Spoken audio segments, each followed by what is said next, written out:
Bismillah, Assalamualaikum warahmatullahi wabarakatuh. Alhamdulillah, segala puji bagi Allah, Tuhan semesta alam. Teman-teman saya yang dimuliakan Allah subhanahu wa ta'ala, menjadi seorang penghafal Al-Quran itu tidaklah mudah. Dan bagi orang-orang yang menghafalkan Al-Quran, yang harus utama itu harus memiliki guru, supaya bacaannya mungkin, tajwidnya dan hukum-hukum bacaannya benar.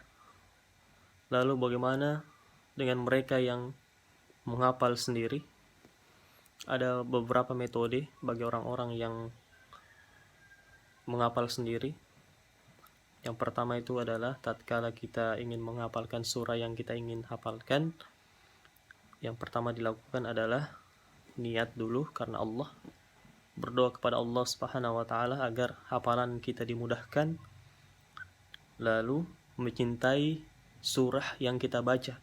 Misalnya yang kita ingin hafalkan surah Ar-Rahman, kita harus mencintai dulu surah itu, lalu kita membaca terjemahannya, artinya, lalu kita bersungguh-sungguh untuk menghafalkannya, istiqomahkan kita punya hafalan minimal 1 ayat 1 hari. Dan teman-teman, jikalau sudah kita ulang-ulang setiap hari, lalu yang kita lakukan lagi adalah tatkala kita sudah selesai menghafalkan hafalan kita, bagi kita yang menghafal sendiri, langkah selanjutnya adalah merekam kembali hafalan kita lewat rekaman di HP, teman-teman.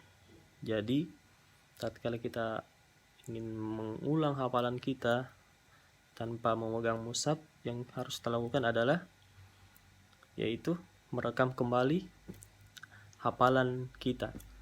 Dan tatkala kita selesai merekam, kita lihat kembali, kita buka kembali mushaf, lalu kita lihat ayat-ayat mana yang salah, apakah tajwidnya, isharnya, ikhfanya, iklabnya itu yang salah, maka kita bisa tahu bahwa disinilah tempat-tempat yang salah.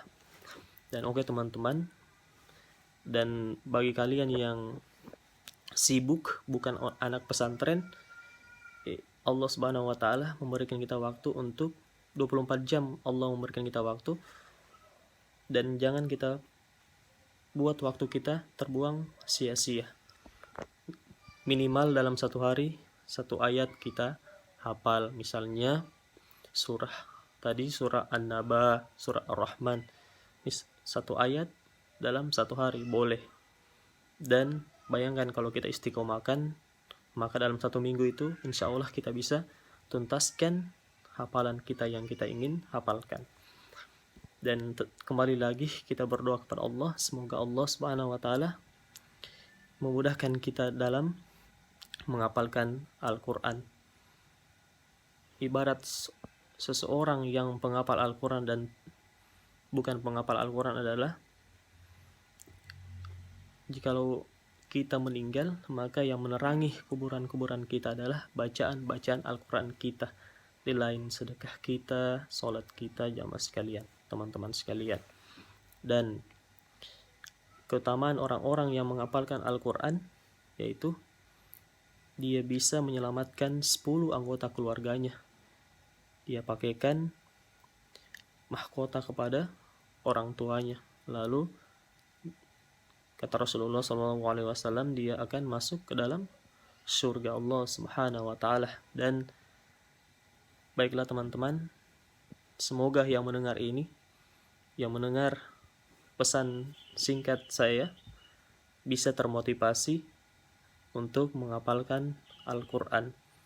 Dan maaf jikalau ada kata-kata yang salah, itu adalah dari kebodohan saya, dan Allah Subhanahu wa taala yang maha sempurna.